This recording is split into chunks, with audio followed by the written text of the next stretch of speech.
Kadın bağımlılığı erkeklerin çoğunun adını bile koyamadığı ama içten içe yaşadığı en büyük zihin savaşlarından biridir.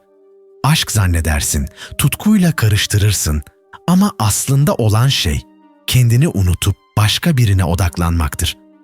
Sabah gözünü açar açmaz onu düşünmek, gün içinde ne yapıyorsa aklının bir köşesinde onun olması, mesajlarına cevap vermezse ruh halinin darmadağın olması. Bu bağımlılık değilse nedir? Kendine sormuyorsun bile. Ben kimim? Ben ne istiyorum? Çünkü bütün zihinsel enerjini onu mutlu etmeye, onu kaybetmemeye harcıyorsun. Kendin için değil, onun için yaşıyorsun. Dürüst olalım.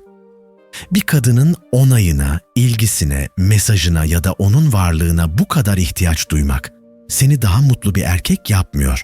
Sadece seni daha zayıf, daha kırılgan ve daha kontrolsüz biri yapıyor. Ve işin kötüsü ne biliyor musun? Onun da seni gerçekten bu halinle istememesi. Çünkü erkek doğası güçlü, merkezinde duran, kendi değerini bilen bir karakterde yükselir. Sen onun etrafında dolanırken o senden uzaklaşıyor. Sen onsuz eksik hissederken o seni daha az ciddiye alıyor. Bu seni daha da bağımlı hale getiriyor. Kısır bir döngü. Ve bu döngüden çıkmak zorundasın. İşte bu videoda tam olarak bunu yapacağız. Kadın bağımlılığından kurtulmak için ihtiyacın olan şey bir kişisel gelişim kitabı değil. Bir motivasyon konuşması da değil. İhtiyacın olan şey netlik, zihinsel kontrol ve stoacı bir duruş. Stoacılık, erkek zihnini yeniden inşa etmek için en sade ve en sağlam yoldur. Bu felsefe, duygularını bastırmanı değil, onlara hükmetmeni öğretir. Sahip olamadığın bir kadının peşinden sürüklenmek yerine, kendi iç dünyanda sahip olduğun gücü hatırlatır sana. Videoyu sonuna kadar izle, çünkü sonunda artık onsuz yapamayacağını düşündüğün o zihinsel hapishaneden çıkacaksın. Kendi değerini yeniden inşa etmek, duygularını kontrol altına almak ve bir kadına muhtaç olmadan güçlü bir şekilde ayakta durmak istiyorsan, tam yerindesin. Bu sadece bir video değil, bu bir çıkış yolu. 1. Bağımlı değilsin. Sadece boşluktasın. Kadın bağımlılığı dediğimiz şeyin temelinde çoğu zaman aşk falan yok. Gerçekten onu mu seviyorsun? Yoksa onun seni nasıl hissettirdiğini mi özlüyorsun? Bunu kendine dürüstçe sormadığın sürece bu kısır döngüden çıkamazsın. Çünkü çoğu erkek bir kadına değil, onun sağladığı duygulara bağımlıdır. O seni arayınca mutlu oluyorsun. Mesaj atmadığında boşluğa düşüyorsun. Yanındayken kendini güçlü hissediyorsun. Uzaklaştığında darmadağın oluyorsun. Bu aşk değil kardeşim, bu bir zihin kapanı. Bak, bu sana özel değil. Hepimiz bir noktada buna düştük. Bir kadın geldi, hayatımıza bir anlam kattı sandık. Bize değerliymişiz gibi hissettirdi. Biz de bu hissi çok sevdik. Ama asıl mesele şu, o gidince sen neden bu kadar yıkıldın? Çünkü senin o kadında bulduğun şey aslında sende eksik olan bir parçaydı. O gidince o parçan da gitti sandın. Bu yüzden bağımlı gibi oldun. Ama gerçek şu, o senin parçan değildi. Sadece sende eksik olanı kısa süreliğine tamamlıyormuş gibi hissettirdi.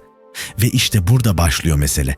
Sen o boşluğu kendinle doldurmuyorsan biri gelir doldurur, sonra da gider. Sen yine kalırsın eksik, yine kalırsın zayıf, yine kalırsın bağımlı. Stoacılar tam bu noktada ortaya çıkar. Derler ki, kendi iç dünyanda ne kadar sağlam bir yapı kurarsan, dış dünyanın sarsıntıları seni o kadar az etkiler. Çünkü güçlü adam, dışarıdan değil, içeriden beslenir. Bu felsefeyi anlamadan, her kadında bir tamamlanma arayışıyla yaşamaya devam edersin. Oysa mesele tamamlanmak değil, zaten tamam olduğunu fark etmek. Sen kadınsız eksik değilsin. Sen sadece kendini tanımıyorsun. O boşluğu ilk önce senin fark etmen gerekiyor. Gerçek özgürlük birinin seni tamamlamasında değil, kimseye ihtiyaç duymadan da dimdik yürüyebilmende. Ve evet, bu öğrenilen bir şey. Bu videoda beraber öğreneceğiz. 2. Kontrol edebileceğini ve edemeyeceğini ayırt et. Bu bölüm belki de senin zihinsel özgürlüğün için en kritik adım. Çünkü erkeklerin çoğu en çok burada kaybediyor. Kontrol edemeyeceği şeyleri saplantı haline getiriyor. Ve işte o saplantı zamanla bağımlılığa dönüşüyor. Dürüst olalım. Bir kadının seni ne kadar sevdiğini, ne kadar ciddiye aldığını, bir daha arayıp aramayacağını sen belirleyemezsin. Sen onun zihninde ne kadar yer kaplıyorsun? Gün içinde seni düşünüyor mu? Hala sana bir şey hissediyor mu? Bunların cevabını bilemezsin. Ama ne yapıyorsun? Tüm enerjini bunları çözmeye, tahmin etmeye, yönlendirmeye harcıyorsun. Oysa tüm bu çaba seni daha da tüketiyor. Bazen bir mesaj bekliyorsun, gelmeyince sinir oluyorsun. Sonra sosyal medyasına giriyorsun, kimle ne paylaşmış diye kurcalıyorsun. Hatta belki sahte hesapla gizlice bakıyorsun. Bunlar sana tanıdık geldiyse bilin ki yalnız değilsin. Bu çaresizlik hali birçok erkeğin yaşadığı sessiz bir krizdir. Ve sebebi şu, kontrol edemediğin bir şeyi kontrol etmeye çalışıyorsun. Stoacı filozof Epiktetos'un şu sözü burada tam yerine oturur. İnsanı üzen olayın kendisi değil, o olaya verdiği tepkidir. Yani senin sorunun o kadının seni arayıp aramaması değil. Asıl sorun senin bu duruma nasıl tepki verdiğin. Ona saplanman, değerini onun ilgisiyle ölçmen. Asıl bağımlılık burada başlıyor. Şunu anlaman lazım. Onun ne yaptığı senin alanında değil. Ama senin bu olanlara karşı nasıl durduğun, nasıl düşündüğün ve nasıl yaşadığın tamamen senin elinde. İşte bu da stoacılığın temelidir. Kontrol senin alanında mı, değil mi? Bu soruyu kendine sormayı öğrenmezsen, hep başkalarının kararlarına göre duygusal iniş çıkışlar yaşarsın. Onlar sevdikçe mutlu, onlar uzaklaştıkça yıkılmış biri olursun. Gerçek özgürlük, kontrol ettiğin alanlara odaklanmakla başlar. Kadın seni sevmiyor olabilir, aramıyor olabilir. Ama sen hala sporuna gidebilirsin. Hala yeni bir proje başlatabilirsin. Hala kendini geliştirmeye devam edebilirsin. Ve zamanla bu yaptıkların seni o kadar dönüştürür ki aramadığına şükredersin. Bu videoyu izliyorsan şanslısın. Çünkü artık bu farkındalık sende var. Ve farkındalık varsa dönüşüm de mümkündür. 3. Değerini kadınlardan değil eylemlerinden al. Bugün birçok erkek değerini bir kadının ilgisiyle ölçüyor. Kadın seni seviyorsa iyisin, yazıyorsa özelsin, arıyorsa değerlisin. Ama ya aramıyorsa, ya başkasını seçmişse? O zaman ne oluyor? Kendini silinmiş gibi mi hissediyorsun? İşte burada başlıyor asıl sıkıntı. Değerini kendi dışında bir şeye teslim etmiş oluyorsun. Oysa erkek için gerçek değer bir kadının onu seçmesinde değil, kendinin kendini seçmesindedir. Sabah kalktığında yaptığın ilk şey seni tanımlar. Geceleri neyle meşgul olduğun seni şekillendirir. Haftalık rutinlerinde hayatını ileri taşıyan ne varsa işte asıl değerin orada saklıdır. Kadın ilgisi bu değeri sadece geçici olarak parlatır ama eğer o ilgi yoksa, geriye kalan seni hala ayakta tutmuyorsa orada bir sorun var demektir. Şimdi kendine dürüstçe şunu sor. Hayatında son dönemde seni gururlandıran, sadece senin için yaptığın bir şey var mı? Başkası için değil, alkış için değil, acaba görür mü diye değil, sadece senin kendine olan saygını artıran bir adım attın mı? Stoacılar, karakterin sözlerle değil, eylemlerle ortaya çıktığını söyler. Kadınların gelip gitmesi seni sürekli sarsıyorsa, demek ki kendi merkezini dışarıya bırakmışsın. Bu videoyu izliyorsan içten içe bunun farkındasın. Çünkü bir noktada ben böyle hissetmek zorunda değilim diyorsun. İşte bu cümle dönüşümün başladığı yerdir. Bak, bir kadın seni reddedebilir, aramayabilir, görmezden gelebilir. Ama sen aynı anda bir kitap bitiriyorsan, fiziksel olarak kendini geliştiriyorsan, işine odaklanıyorsan, hedeflerine yaklaşıyorsan, işte o an değerin içeriden besleniyor demektir. Ve o zaman dışarıdan gelen hiçbir fırtına seni yıkamaz. Burada mesele bir kadını unutmak değil. Mesele hatırlamaya bile ihtiyaç duymayacak bir iç güce ulaşmak. Bu çalışarak gelir. Bu alışkanlıkla gelir. Bu eylemle gelir. Ve sen şu an tam da bu dönüşümün eşiğindesin. 4. Belki de seni değil durumunu sevmişti. Erkeklerin çoğu bir kadının ilgisini beni seviyor diye yorumluyor. Oysa ilişkilerde sevgi kadar zamanlama, ortam, duygusal ihtiyaçlar ve hazır hissetme hali de etkilidir. Belki seni değil, o dönemki seni sevdi. Belki seninle kurduğu ilişki değil, o ilişki içindeki konfor alanını sevdi. Belki senin ona sunduğun ilgiyi, emeği, ilgiyi ama kişiliğini, özünü, zihnini hiç gerçekten tanımadı bile. Bu seni değersiz yapmaz ama sana bir şey öğretir. Bir kadının senin hayatına girmiş olması seni bütünüyle sevdiği anlamına gelmez. Bazen insanlar sadece ihtiyaçlarına hizmet ettiğin için yanındadır. O anki maddi durumun, özgüven seviyen, hayat enerjin, tüm bunlar bir çekim yaratmış olabilir.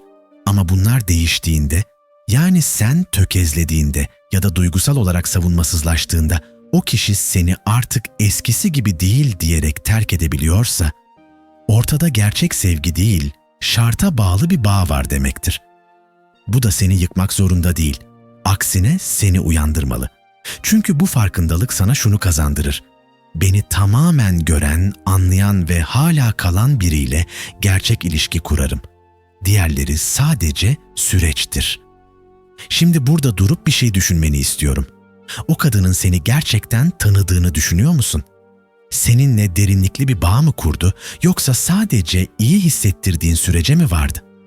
Çoğu zaman erkek bu soruları sormaktan kaçar çünkü cevaplar acıtıcı olabilir. Ama kaçtıkça aynı döngüye girer. İdealize eder, bağlanır, terk edilir ve yine yıkılır. Stoacılığın burada çok net bir öğüdü vardır.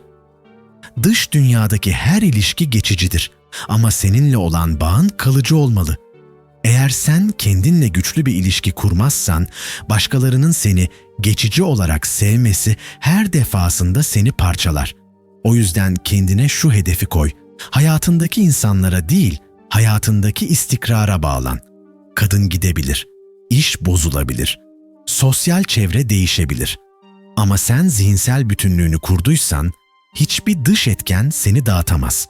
Bu sadece duygusal bir farkındalık değil, bu senin ilerideki tüm ilişkilerinin temelidir. Ne aradığını bilmeyen, kim olduğunu hatırlamayan bir erkek her zaman başkasının hayatında figüran olur. Ama neye değer verdiğini bilen bir adam, kendi filminde başroldür. 5. duygularını bastırma, onlara yön ver. Erkek olmak güçlü olmakla karıştırıldı yıllarca. Ne hissettiğini belli etmeyeceksin, konuşmayacaksın, içinde patlayacak ama dışarıya sıkıntı yok diyeceksin. Ama gerçekte olan şu, bastırdığın her duygu içeride büyür. Geriye atıp görmezden geldiğin ne varsa seni en savunmasız anında ele geçirir. İşte o yüzden bir kadını kaybettikten sonra toparlanmak bu kadar zor geliyor. Çünkü sadece birini kaybetmedin, içinde tuttuğun, bastırdığın duygular da onunla birlikte gün yüzüne çıktı. Stoacılık burada seni duygusuz yapmayı değil, duygularını anlamayı ve yönetmeyi öğretir. Duygular birer düşman değil, işaret taşıdır. Sana bir şey anlatmaya çalışırlar. Özlemin varsa eksik bir yönün var demektir. Kırgınsan sınırların ihlal edilmiş olabilir. Öfke duyuyorsan belki de hayatta istemediğin bir şeye razı geliyorsundur. Bunları bastırdığında ne özlemin azalır, ne kırgınlığın geçer. Sadece susturulmuş duygular zamanla seni içeriden kemirmeye başlar. Bu noktada bir yol ayrımına geliyorsun. Ya duygularına teslim olup onların seni yönlendirmesine izin vereceksin ya da onları yönlendiren kişi sen olacaksın. Örneğin onu özlüyor musun? O halde bu hissi al, yazıya dök. Spor yaparken zihnini onunla değil, bu duygudan doğan enerjinle besle. Kırgın mısın? O zaman kendine şunu sor. Bu kırgınlık sana neyi anlatıyor? Belki de ilk defa birine haddinden fazla anlam yüklediğini kabul etme zamanıdır. Belki de kendini ihmal ettiğini fark etme fırsatıdır. Gerçek güç hissetmemek değil, hissettiklerinin seni yönlendirmesine izin vermemektir. Duygularla savaşma, çünkü o savaşın kazananı olmaz. Ama onları tanırsan kontrol senin eline geçer. Ve bir kadın yüzünden yaşadığın duygusal sarsıntı bile seni inşa eden bir sürece dönüşebilir. Eğer doğru yön verirsen, bugün hissettiğin o eksiklik, yarın seni tamamlayan disiplinin kaynağı olur. Unutma, erkek olmak, acıya karşı duvar örmek değil, o acıyı güce çevirecek altyapıyı kurmaktır. Stoacı duruş tam olarak budur. Duygunu görürsün, kabul edersin ama onun ipini eline vermezsin. İşte gerçek dönüşüm burada başlar. 6. Artık onun değil, hayatının peşinden gitme zamanı. Bir kadın hayatından çıkabilir. Seni sevmemiş olabilir. Seni istememiş olabilir. Ya da belki sadece seni o anlık biri olarak görüp yoluna devam etmiş olabilir. Bu acıtır, evet. Ama seni asıl yıkan şey onun gitmesi değil, senin onunla birlikte kendi hayatının ipini de bırakmış olmandır. Çünkü çoğu erkek böyle yapar. Kadın gider, o da peşinden kendi hedeflerinden, planlarından, alışkanlıklarından, disiplininden uzaklaşır ve fark etmeden kendi hayatının merkezinden çıkar. Onun hayatının çevresinde dönmeye başlar. Oysa bir erkek, ilgisini bir kadından çekip kendi yolculuğuna verdiğinde o enerjinin nasıl değiştiğine inanamazsın. Bir anda daha dik durmaya başlarsın. Varlığın sessiz ama kendinden emin olur. Kararların netleşir. Konuşmaların daha anlamlı hale gelir. Çünkü artık hayattan bir şey istiyorsundur. Ve ilginçtir, bu halin seni çok daha çekici kılar. Ama mesele çekici olmak değil, mesele kendine karşı saygın olan bir adam haline gelmek. Şimdi sana samimi bir şey söyleyeyim. O kadın seni hala izliyor olabilir. Belki storylerine bakıyor, belki merak ediyor. Ama onun ne düşündüğü senin meselen değil artık. Çünkü senin önünde çok daha büyük bir mesele var. Sen bu hayatta ne inşa edeceksin? Kendine nasıl bir rota çizeceksin? Boşa geçen yıllarını bir kadına mı feda edeceksin? Yoksa her yeni günle birlikte daha güçlü bir versiyonuna mı yaklaşacaksın? Bir erkek kadının peşinden gitmeyi bıraktığında değil, kendi hayatının peşinden gitmeye başladığında gerçek anlamda dönüşür. Ve bu noktada attığın her adım seni geri dönülmez bir şekilde büyütür. Artık eski sen olamazsın. Daha düşünceli, daha kararlı, daha net biri haline gelirsin. Hayatına giren her şey bu yeni versiyonuna göre şekillenir. Artık seçilen değil, seçen sen olursun. O yüzden bugün bir karar günü olabilir senin için. O kadını düşünerek geçireceğin bir gün daha mı yaşayacaksın, yoksa artık onu düşünmeye bile gerek duymayacak kadar dolu bir gün mü inşa edeceksin? Cevabı zaten biliyorsun. Sadece kendine dürüst olman gerekiyor. 7. Kırıldığın yerden büyürsün. Bazı acılar vardır, kolay geçmez. Zamanla unutulmaz. Sadece sen onlarla yaşamayı öğrenirsin. O kadını unutmak değil belki de mesele, onunla beraber giden versiyonundan sıyrılıp yeni bir sen oluşturmaktır asıl mesele. Çünkü hayat seni en çok kırıldığın yerden çağırır. Ve o kırık yer doğru kullanıldığında seni dönüştüren en sağlam temele dönüşür. Belki hala onu düşünüyorsun. Bazen rüyanda görüyorsun. Gün içinde aklına geldiğinde içinde bir şey sıkışıyor. Bu çok insani. Ama asıl tehlike burada başlıyor. Bu kırılganlığın içinde kalmak ve onu kimliğinin bir parçası sanmak. Çünkü o duygu seni tanımlamaya başlarsa büyüyemezsin. Oysa büyümenin yolu acının üzerine kat çıkmaktır. Hayatta en çok geliştiğimiz yerler, en çok zorlandığımız anlardan sonra gelir. Sarsıldığında, yalnız kaldığında, her şey darmadağın olduğunda, eğer kendine buradan çıkacağım diyebiliyorsan, işte o an içindeki yeni adam ortaya çıkar. Kadın gider, arkadaşlıklar biter, para azalır, işler sarpa sarar. Ama sen hala yürümeye devam ediyorsan, işte o sen artık eski sen değilsindir. Stoacılar bu noktada çok net konuşur. Zorluk, karakteri ortaya çıkarır. Başına gelenler seni değil, verdiğin tepkiler seni tanımlar. Yıkılmış olabilirsin ama bu seninle ilgili son söz değil. Çünkü o son sözü sen söyleyeceksin. Şimdi bir seçim yapma zamanı. Bu kırılmayı yıllarca tekrar hatırlayıp kendini yerden yere mi vuracaksın? Yoksa ben buradan yeniden doğacağım deyip o acıyı bir mermere, bir disipline, bir hedefe mi dönüştüreceksin? Unutma.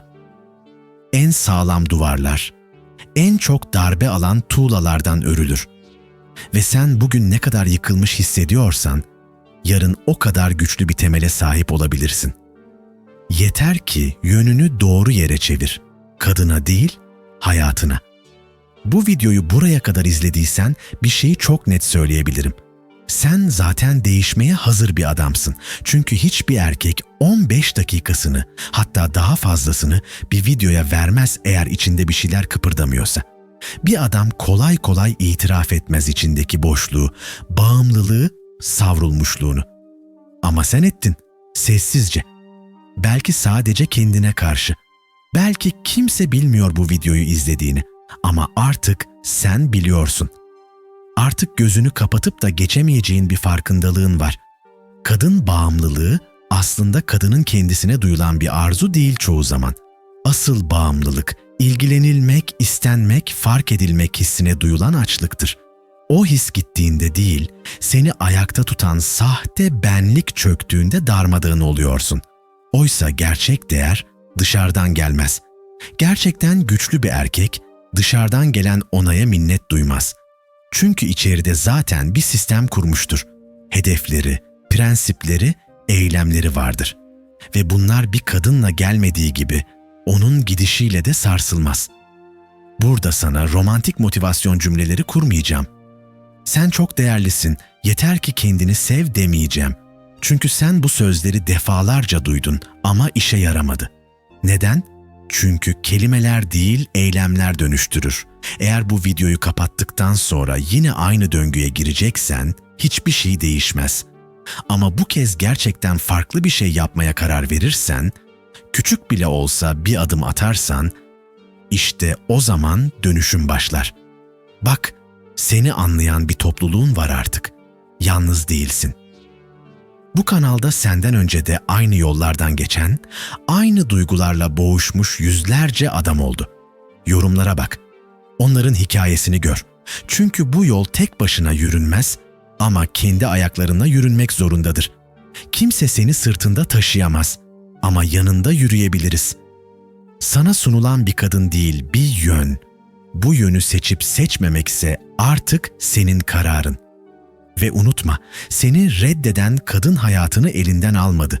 Sadece sana bir gerçekliği gösterdi. Hazır olmadığın halde bir başkasına bağlandın. Ve şimdi bu bağı koparmak seni yalnızlaştırmaz. Aksine ilk defa kendinle bağlantı kurmanı sağlar. Bugün bu videonun kapanışında senden sadece tek bir şey istiyorum. Bu videonun altına bir yorum bırak. Uzun ya da kısa fark etmez. Sadece buradayım bile olabilir. Ama o yorum senin bu dönüşüm yolculuğundaki ilk fiziksel adımın olsun. Sonra kalk bir plan yap. Spor, okuma, iş, proje. Ne varsa seni ileri taşıyan, onun için bir saat ayır. Küçük başla ama başlamaktan korkma. Ve en önemlisi, her sabah şunu kendine hatırlat. Ben kimsenin ilgisine bağımlı değilim. Ben kendi yönümü, kendi gücümü, kendi karakterimi inşa eden bir adamım. Çünkü bir kadın gider. Hepsi gider. Hayat bile gider. Ama sen kalırsın. Ve kim olarak kaldığın senin her gün verdiğin kararlarla belirlenir. O yüzden şimdi kendini seç. Çünkü o seçimi yaptığın gün aslında hayat yeni başlıyor.